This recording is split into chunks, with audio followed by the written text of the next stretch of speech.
Hello student, कैसे हैं आप सब। एक बार पुनः शिव कोचिंग क्लासेस पर स्वागत है। उम्मीद करता हूं आप सब अच्छे होंगे, मस्त होंगे, बेहतर होंगे, आपकी पढ़ाई बेहतर चल रही होगी। एनसीईआरटी में जो मैथ है बच्चों, आज मैं प्रश्नावली 4.4 कराने वाला हूं। देखिए, आप लोगों को मैं एक चीज़ बता देना चाहता हूं बच्चों। जैसे मान लीजिए नया एनसीईआरटी जो आपका आ चुका है, उसमें कुछ प्रश्नावली हटा दिए गए। तो जैसे प्रश्नावली 4.4 है, हो सकता है ये प्रश्नावली 4.3 में हो। तो आप लोग बिल्कुल कन्फ्यूज मत हो। आप लोग थोड़ा सा एक बार क्वेश्चन मिला लेना, नहीं तो आप कहोगे सर हमने तो ये हम पढ़ना ही नहीं चाहे, लेकिन फिर भी आपकी वीडियो में अपना टाइम लॉस कर दिया। ऐसा कुछ नहीं है बच्चों। आप लोगों से एक रिक्वेस्ट जरूर कहता हूं, भैया आप लोग पुराना वीडियो देखना है तो प्लेलिस्ट में जाएं, पूरा क्रम से देखें। आज हो सकता है ये प्रश्नावली कंप्लीट हो जाए, इसलिए आप लोग बेहतर रूप से लास्ट तक देखिएगा। भले टाइम लगेगा लेकिन प्रश्नावली कंप्लीट करेंगे। यहां पर आप देखो कि निम्नलिखित सारणी को के अवयवों के उप सारणिक भी निकालना और सहखंडज भी निकालना है। मतलब क्वेश्चन लंबा पूछा है, लेकिन इसके लिए हमको उदाहरण पे चलना पड़ेगा, क्योंकि हम उदाहरण पूरा कंप्लीट कराते हैं। जब तक उदाहरण कंप्लीट नहीं हो जाता तब तक बच्चों किसी भी चीज को समझाना आसान नहीं है। तो देखिए, आपका पहले उप सारणिक क्या कहलाता है। तो उप सारणिक जैसे मान लीजिए कि यहाँ पर आपको एग्जाम्पल दिख रहा होगा कि 1 2 3 4 5 6 7 8 9, इसका एक हम उपसारणिक निकालना। जैसे हम यहाँ पर पहले अवयव का उपसारणिक निकालना चाहते हैं, तो आप क्या करो, इसके स्तंभ को और पंक्ति को छोड़ दो, जो बचेगा उसका वो उपसारणिक होगा। और उपसारणिक भी एक सारणिक होता है। मतलब जिस भी अवयव का, मतलब इस सारणी के जिस भी अवयव का उपसारणिक निकालना है, उसके पंक्ति और स्तंभ को छोड़ देना है। ठीक है बच्चों, कोई दिक्कत तो नहीं है। यहाँ पर आप देख सकते हो कि 1 2 3 है, मुझे 6 का निकालना है, इस 6 का निकालना है। देखो 6 का उपसारणी निकालना है, तो 6 के पंक्ति को और 6 के स्तंभ को छोड़ दो, जो बचेगा वही आपका वो उपसारणी कहलाएगा, उसका मान निकल आएगा। कोई दिक्कत तो नहीं, चीजें क्लियर है। इतना ही है। ये परिभाषा भी लिखा है कि सारणी के अवयव, किसी भी अवयव का उपसारणिक भी एक सारणिक होता है, जिसमें IV मतलब उसके उस पंक्ति को और स्तंभ को हटा देने से प्राप्त होता है। यहाँ पर साफ लिखा है, आप लोगों को थोड़ा सा कठिन लगेगा। मतलब किसी भी अवयव का उपसारणिक भी एक सारणिक होता है, जो कि कैसे प्राप्त होता है, उसके जिस भी वो पंक्ति में है उस पंक्ति को हटाएंगे, जिस भी स्तंभ में उसको हटाएंगे, तो हमारा ये उपसारणिक मिल जाएगा बच्चों। ठीक है, कोई दिक्कत तो नहीं है। यहाँ पर हम एग्जाम्पल नंबर 19 है, यहाँ पर आप देख सकते हैं कि हमारे पास ये सारणिक का मान दिया है। अवयव 6 का उपसारणिक निकालना है। देखो आसान हो जाएगा, कोई दिक्कत नहीं है। ये अब यदि आपसे कह दें कि ये जो 6 है वो किस पंक्ति में, तो दूसरे पंक्ति में है। और स्तंभ में देखो, ये पहला पंक्ति, दूसरा पंक्ति, ये तीसरा पंक्ति, स्तंभ, पहला स्तंभ, दूसरा स्तंभ, तीसरा स्तंभ। तो जो 6 है बच्चों, वो दूसरी पंक्ति और तीसरे स्तंभ में है। इसलिए इसकी जो स्थिति होगी, इसे हम M से दर्शाएंगे उपसारणी को। तो दूसरी मतलब M2, यानी भैया ये दूसरी पंक्ति मतलब M2, तीसरा स्तंभ तो M23। ये आपको M23 का मतलब समझ में आ गया कि दूसरी पंक्ति और तीसरे स्तंभ में स्थित है। तो अपन इसका मान निकाल सकते हैं। तो ये हमारे पास सारणिक है, इसमें हमको निकालना है 6 का मान। 6 क्या बोल के रखा बच्चों क्वेश्चन में, 6 का उपसारणिक, 6 का उपसारणिक, 6 का उपसारणिक। 6 का उपसारणिक मतलब आप देख लो किस पंक्ति में है, 1 2 दूसरे पंक्ति में है बच्चों, और स्तंभ किस में, 3 में है। तो इसको निकालते समय हम इस प्रकार से निकालेंगे, M दूसरे पंक्ति में, तीसरे स्तंभ में। ध्यान रखिएगा, मैंने आपको क्या कहा, जिस भी पंक्ति में उसको छोड़ दो, स्तंभ को छोड़ दो, तो बचेगा क्या बच्चों, 1 2 बचेगा, 1 2 और यहाँ पर बचेगा 7 और 8। बाकी इसके पिछले प्रश्नावली में इसको प्रसार करना सबको आता है कि इसका गुणा करेंगे तो 8 1 कम 8 और माइनस 7 दूनी 14। तो इसका जो मान आएगा बच्चों कितना आएगा, 14 में 8 घटा दो तो इसका आ जाएगा -6। कोई बात नहीं है, फटाफट आंसर आ जाएगा, कोई दिक्कत नहीं है। अभी फिलहाल पहला क्वेश्चन है, ठीक है। इसके बाद हम चलते हैं अगले उदाहरण नंबर पे। यहाँ पर आप देखो भाई, उदाहरण नंबर आपका ये 20 है। बोल के रखा है कि जितने भी इसमें अवयव है इस सारणिक में, इसमें उपसारणिक भी निकालना है और सहखंड भी निकालना है। सहखंड के लिए अपन थोड़ा सा यहाँ पर डिटेल में चर्चा कर लेते हैं, डीप में थोड़ा सा, ताकि दिक्कत ना हो सके। आप उपसारणिक तो समझ ही गए होंगे, अभी पूरे प्रश्न भी करेंगे बच्चों तो आपको सब समझ में आएगा। फिलहाल यहाँ पर मैं लिख देता हूँ सहखंड के बारे में। तो ये कुछ इस प्रकार से आप परिभाषा लिख सकते हैं कि एक अवयव हमारा कोई भी है उसका सहखंड ए आई जे से ही दर्शाएंगे। आई मतलब पंक्ति, जे मतलब स्तंभ, मतलब किस पंक्ति में है, किस स्तंभ में है, जिसका फार्मूला कुछ इस प्रकार से है। मतलब सहखंड निकालने के लिए हमको उपसारणिक का सहायता लेना पड़ेगा। तो सहखंड जिसका भी निकालेंगे तो -1 का पावर उसका योग करेंगे। जैसे आई जिस पंक्ति में हो, जे जिस स्तंभ में हो उसको यहाँ पर योग करेंगे और फिर देखेंगे कि माइनस में कितना वैल्यू आता है। और एम आई जे का मतलब तो आप समझ ही गए होंगे। एम का मतलब होता है आपका उपसारणिक, आई का मतलब किस पंक्ति से ले रहे हैं, किस स्तंभ से ले रहे हैं। आपका जो एग्जाम्पल नंबर है बच्चों वो कौन सा एग्जाम्पल है, आपको पता होगा कि एग्जाम्पल नंबर आपका 20 है। मैं आपसे फिर से एक बार रिक्वेस्ट करता हूं कि आप लोग अपने प्रश्न, ये प्रश्न तो रहेंगे, नए एनसीईआरटी के बुक में भी प्रश्न रहेंगे, हो सकता है प्रश्न क्रमांक चेंज रहे, प्रश्नावली चेंज रहे। जिस प्रश्नावली में आपका उपसारणिक होगा उसमें सारे एग्जाम्पल्स आपको मिलेंगे। आप देख सकते हैं एक सारणिक हमारे पास है, इसके उपसारणिक और सहखंडज निकालना है। ठीक है बच्चों, कोई दिक्कत नहीं है। हमारे पास सारणिक जो है वो सारणिक तो हम लिख ही सकते हैं कि नहीं। एक सारणिक दे के रखा है, वो सारणिक हमारे पास 1 -2 4 और ये 3, ये हमारे पास क्या है, एक सारणिक है। इस सारणिक में हमको क्या निकालना है, सबसे पहले बच्चों चाहो तो आप अलग तरीके से पहले उपसारणिक निकाल लो और सीधे हमें क्या क्या निकालना है बोला है, उपसारणिक भी निकालना है और सहखंडज भी निकालना है। तो उपसारणिक तो हम निकाल ही सकते हैं। जैसे यहाँ पर मैं कह दूं कि M11, देखो भाई यदि मैं 1 को लेकर चलूंगा तो इसको छोड़ दूंगा, इसको छोड़ूंगा कि नहीं, तो बचेगा कितना, 3 बचेगा। ध्यान देना थोड़ा सा। M11 क्या होगा, A11 का उपसारणिक, सही है, उपसारणिक। चलो भाई कोई बात नहीं है, इसको छोड़ो, आपका बचेगा 3। आप यदि कह दो A मतलब M12 मतलब पहली पंक्ति और दूसरा स्तंभ, ये पहली पंक्ति दूसरा स्तंभ, इसका यदि आप कहोगे तो A12 का उपसारणिक होगा, उपसारणिक। जिसका भी हमें उपसारणिक निकालना है, उपसारणिक ये सारणिक होगा, ठीक है। उसमें क्या करना है, उसके स्तंभ और पंक्ति को छोड़ दो, तो ये आपका 4 हो जाएगा। इसके बाद आप कहोगे भैया दूसरी पंक्ति में चल रहे हैं और दूसरी पंक्ति का पहला अवयव है, मतलब A21 का उपसारणिक हम निकाल रहे हैं, उपसारणिक, ठीक है। क्या हो जाएगा बच्चों, 4 के सामने ये खत्म, बचेगा -2, मतलब उसके सीध में, यानी स्तंभ और पंक्ति के अवयव को छोड़ देना है। इसके बाद आपका M22 आएगा, मतलब A22 का उपसारणिक, ठीक है। उपसारणिक कैसे निकालेंगे, इसका लेकर चलेंगे तो ये खत्म, बचेगा आपका 1। ये हो गया बच्चों, ठीक है। हम उपसारणिक आसानी से निकाल सकते हैं, किसी का भी उपसारणिक आसानी से हम निकाल सकते हैं। अब इसके बाद क्या निकालना है, सहखंडज निकालना है। तो सहखंडज का फार्मूला सबको पता है कि भाई हम अब क्या करेंगे, सहखंडज, सभी का सहखंडज निकालेंगे। कैसे निकलता है सहखंडज, ठीक है। मैं यदि आपसे कह दूं AIJ का सहखंड क्या होता है बच्चों, AIJ होता है, ठीक है। इसका फार्मूला है, जैसे मैं आपसे कह दूं कि AIJ बराबर क्या होता है, -1 का पावर I + j और फिर आपका MIJ होता है। मुझे चारों का निकालना है, आसानी से निकल जाएगा। मैं A11 करता हूँ, 11 करता हूँ मतलब -1 का पावर 1 + 1 और इसका वैल्यू तो दे के ही रखा है, कितना है भाई, ये निकाल रहा हूँ मैं, 3 आ गया। आप ही बताओ, -1 का पावर 2 तो प्लस हो जाएगा, कुल मिलाकर इसका मान 3 आ जाएगा। A12 मतलब -1 का पावर 1 + 2, ये 12 मतलब IJ है। अब इसमें देखो बच्चों आपका कितना निकल कर आएगा, भाई MIJ का मान रखना है, डायरेक्ट कर रहा हूँ ना, आप एक बार कर भी लो, कोई दिक्कत नहीं होगा आपका। यहाँ पर मैं कर भी देता हूँ, 1 2 मतलब -1 का पावर -1 1 2 3 हो जाएगा और 1 2 का मान कितना है आपके पास, 4। यहाँ पर आप देखो 4 है ना, तो गुणा में 4 हो जाएगा।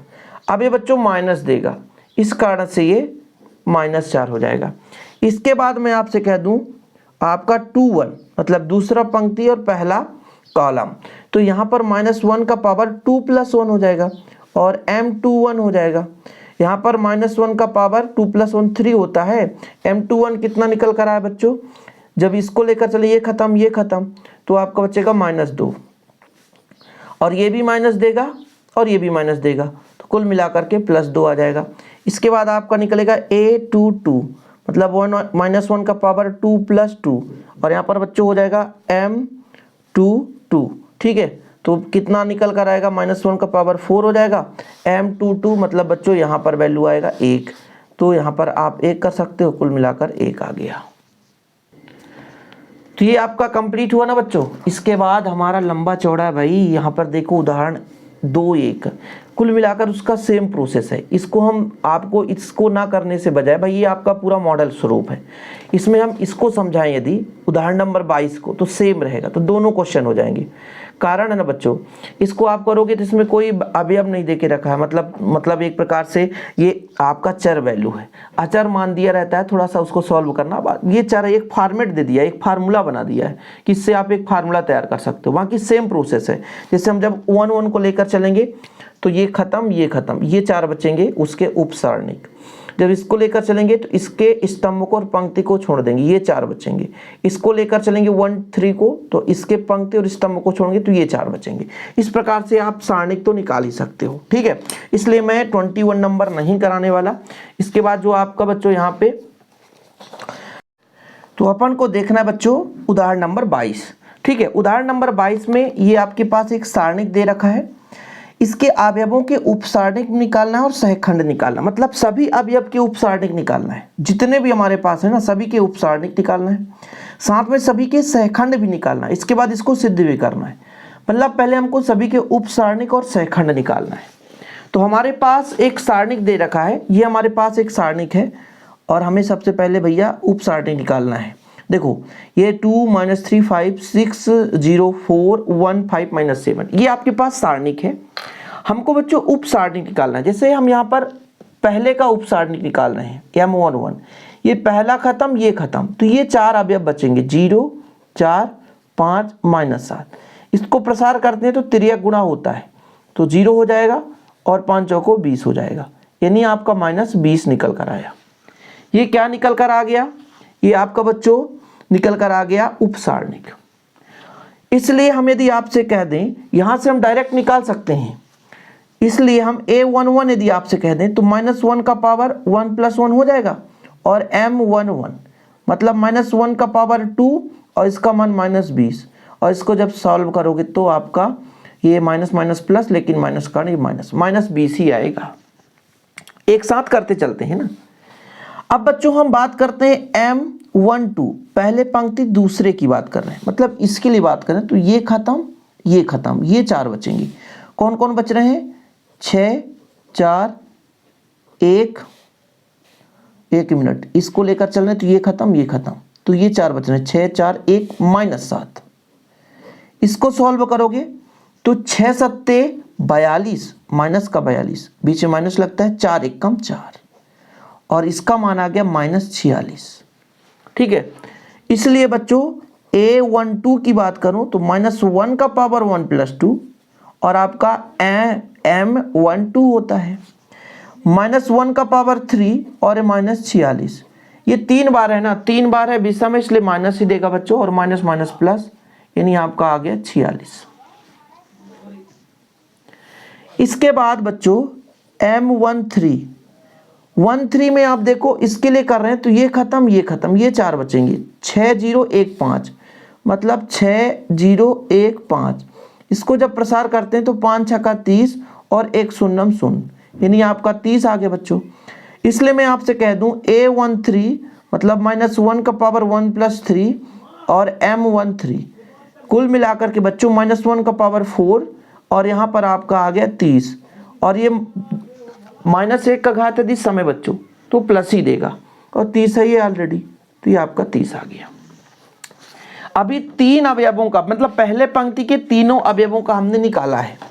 अब बच्चों यहां से निकालेंगे दूसरे पंक्ति में तीनों अवयवों का, मतलब दूसरी पंक्ति की बात की जाए, दूसरी पंक्ति पहला अवयव, इसमें लेकर चलते हैं, थोड़ा सा आप देखते चलो।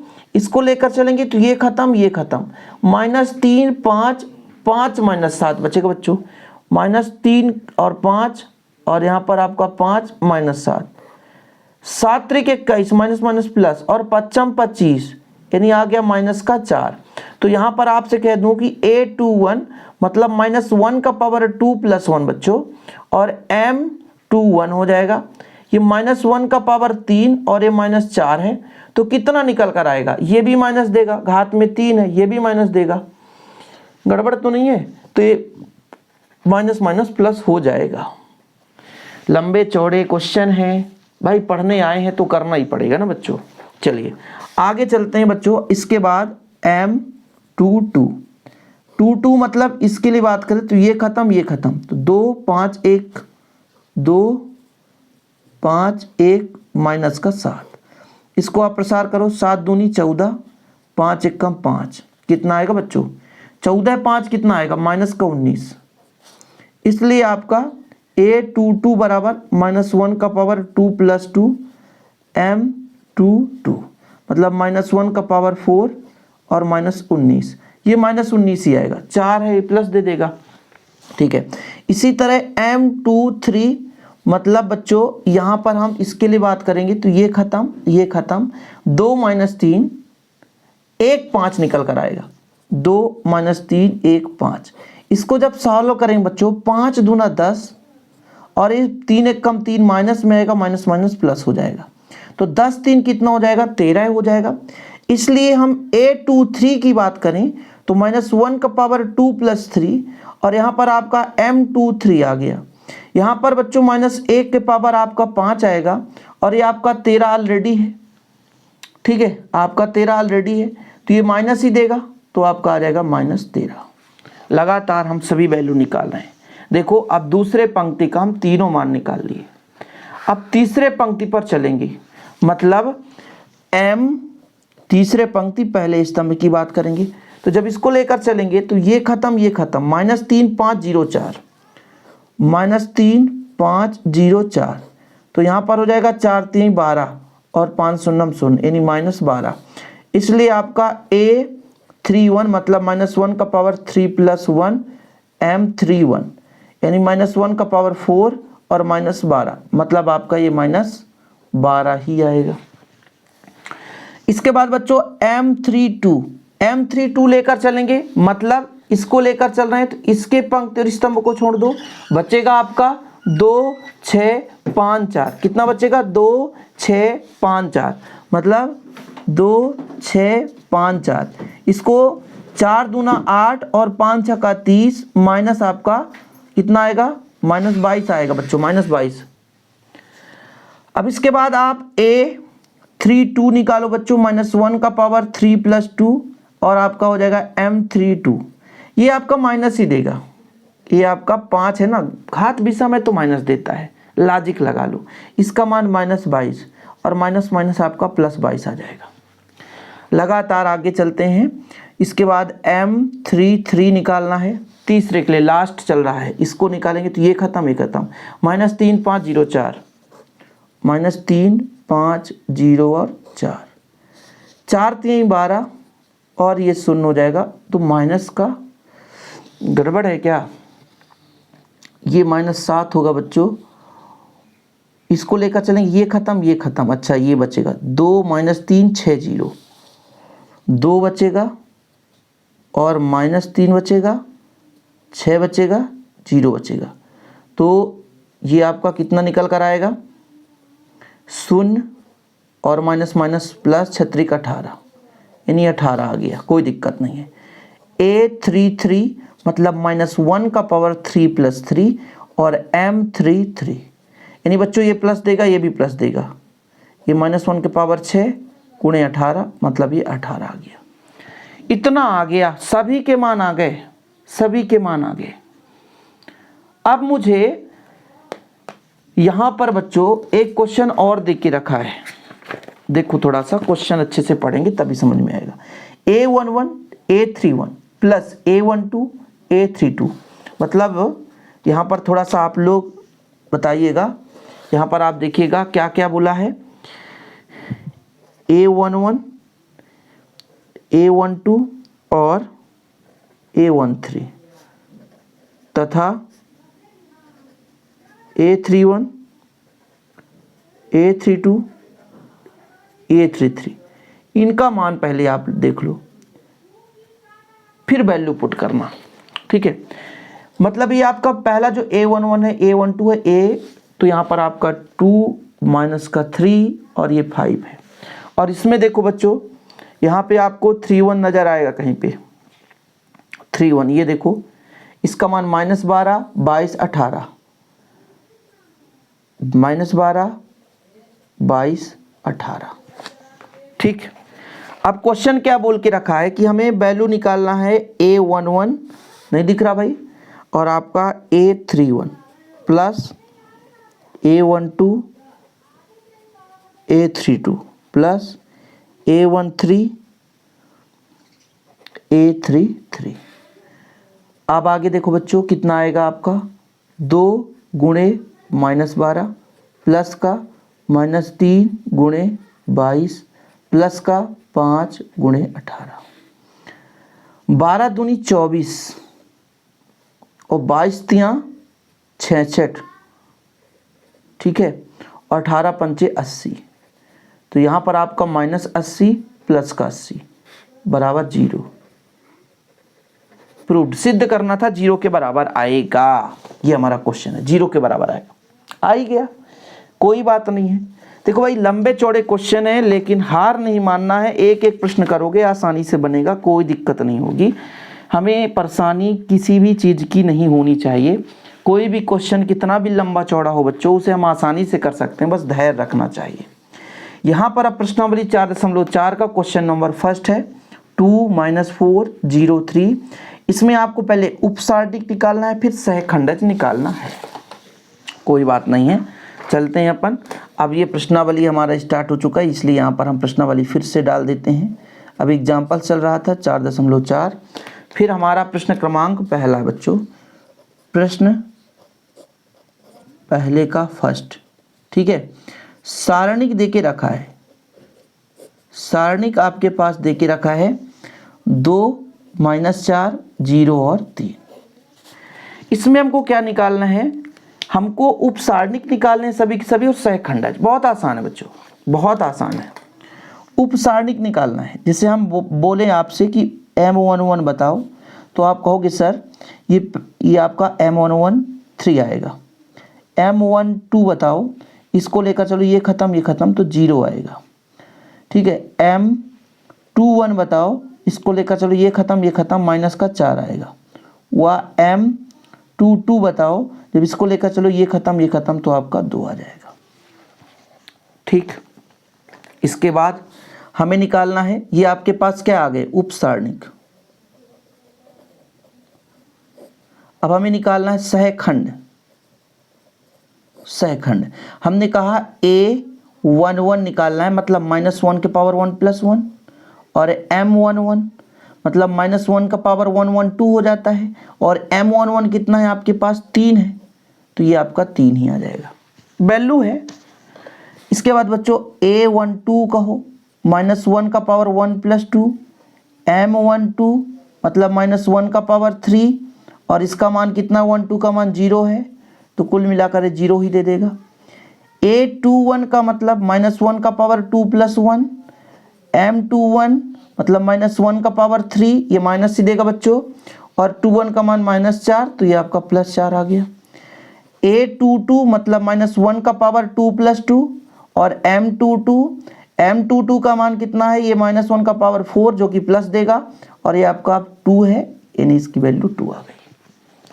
देखो पहले का पहला क्वेश्चन है, इसमें कोई दिक्कत नहीं होगी बच्चों, आसानी से आप कर सकते हैं, किसी भी प्रश्न को आप सॉल्व कर सकते हैं। ठीक है, इसके बाद सेकंड है, आपके पास सारणिक है। सारणिक आपके पास यहाँ पे B है, और यहाँ पे D है, यहाँ पे आपका C है। ठीक है, ये आपका C है बच्चों। सॉल्व करिए, तो फिर सॉल्व कैसे करना है, आपको उपसारणिक निकालना है। उपसारणिक के लिए आपको M11 निकालना है, ये खत्म तो D आ जाएगा। ठीक है, M12 इसके लिए निकालोगे ये खत्म तो B आ जाएगा। 21 इसके लिए निकालोगे ये खत्म तो C आ जाएगा। 22 निकालोगे तो इसके लिए ये खत्म A आ जाएगा। ठीक है बच्चों, कोई दिक्कत तो नहीं है। मेन प्रॉब्लम कब आती है? जब लंबे क्वेश्चन आते हैं। छोटे छोटे क्वेश्चन के लिए तो आसान है यार, कोई भी दिक्कत नहीं है। चलिए अब हमको निकालना है A11, तो -1 का पावर 1 + 1 और M11 -1 का पावर 2 हो जाएगा और ये D हो जाएगा बच्चों। कुल मिलाकर के ये D ही आएगा, क्योंकि -1 दो बार है तो प्लस ही दे देगा। घात में यदि सम है तो प्लस देगा, घात में यदि विषम है तो माइनस देगा। इस बात को आप लोग नोट करके चलें। A12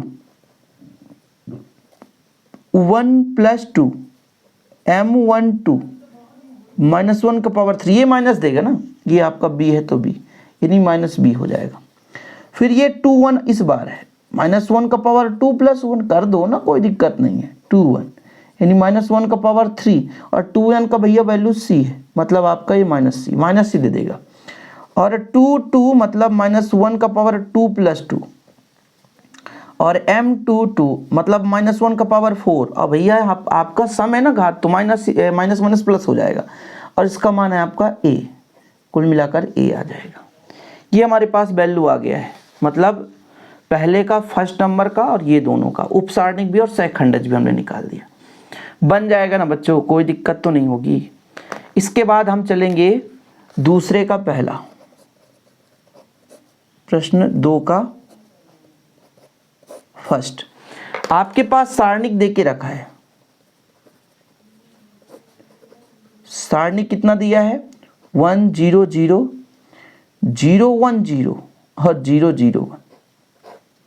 हमें इसके उप सारणिक निकालने हैं और सहखंड निकालने हैं। देखो आसानी से हम यदि M11 निकालना चाहते हैं ना बच्चों, इसके लिए तो ये खत्म ये चार अवयव बचेंगे 1 0 0 1, मतलब एक एक कम 1 और 0 हो जाएगा आपका 1 ही आ जाएगा।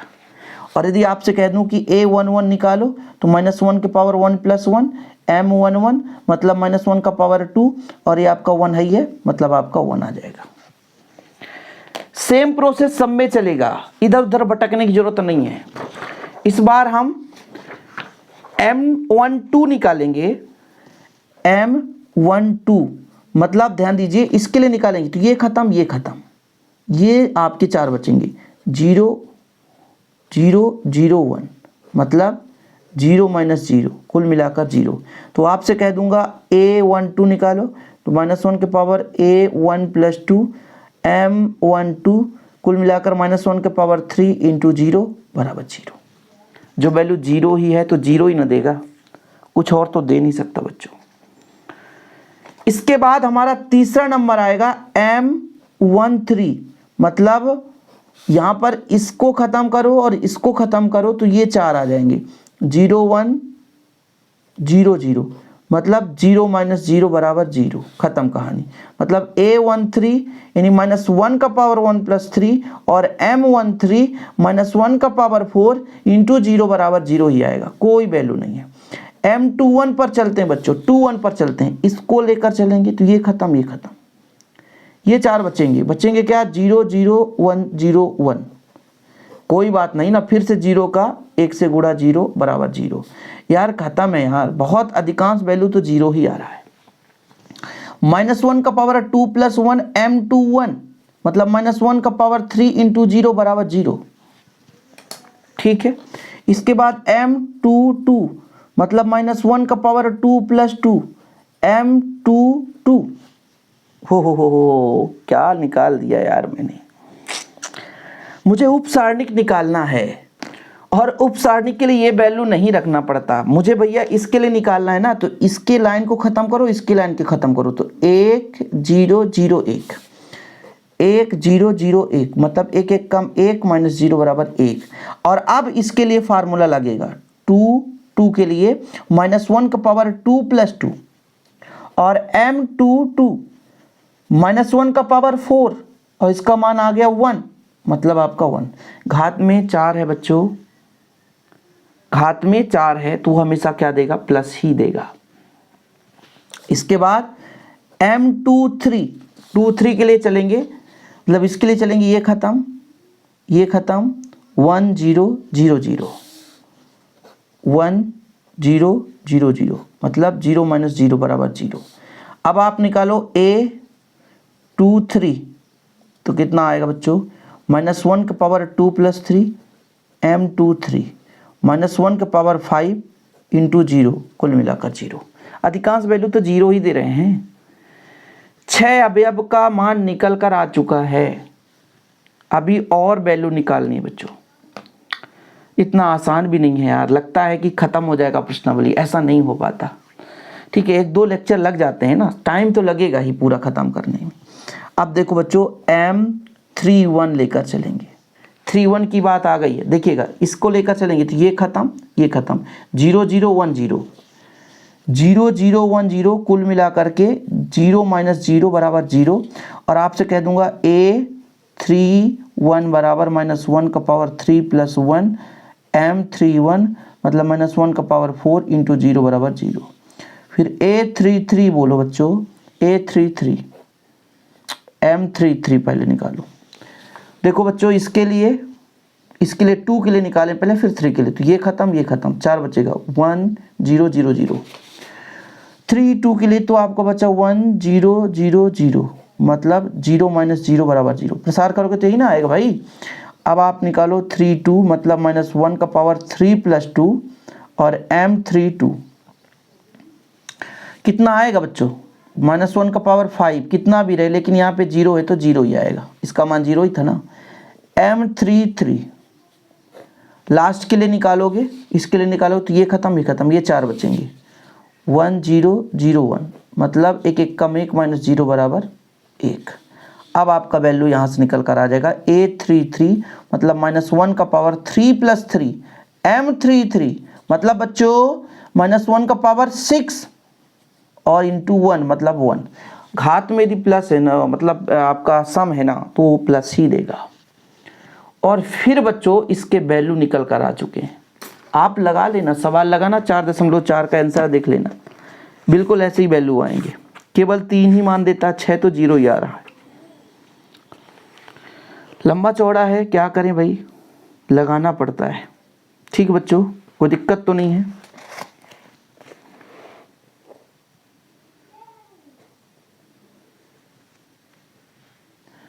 तो फिलहाल आप लोग सहखंडज और उपसारणिक निकालना सीख ही गए होंगे। ये अपन यहाँ तक कर लिए हैं। 1-2 प्रश्न बच रहा है और 2 प्रश्न आपका ये तीसरा प्रश्न बच रहा है। ठीक है, ये चौथा प्रश्न, इसी में बहुत ज़्यादा लंबा चौड़ा है। और बच्चों आप लोगों के लिए आधे घंटे का लेक्चर काफ़ी है, आप लोग बस तैयार करते चलें। और ऐसी वीडियो पाने के लिए चैनल को सब्सक्राइब कर लें। लगातार हम आपके लिए कार्य कर रहे हैं, आप भी मेहनत करते चलें। इस प्रश्नावली को मैं समाप्त कर सकता था, लेकिन बच्चों थोड़ा सा गर्मी का सीज़न चल रहा है। मैं आपको बता दूं कि हम लोगों के घर में गर्मी बहुत रहती है। ठीक है, और आधे घंटे बनाते समय वीडियो, अब आप सोचिए कि बिना यहाँ पे ना तो आप कूलर चला सकते हैं, ना तो फैन चला सकते हैं, नहीं तो उसी का साउंड आएगा। और वो भी 4-4 5-5 लाइट जला करके बंद कमरे में वीडियो बनाना पड़ता है, तो थोड़ा सा गर्मी रहता है। लेकिन आप लोगों के लिए निरंतर मेहनत कर रहा हूँ, आप बस थोड़ा सा सपोर्ट करें, मेहनत करते चलें। और ऐसी वीडियो पाने के लिए चैनल को सब्सक्राइब कर लें। नए हैं तो बेल आइकन प्रेस करके जरूर जाइएगा ताकि नोटिफिकेशन मिलता जाए। जय हिंद, वंदे मातरम।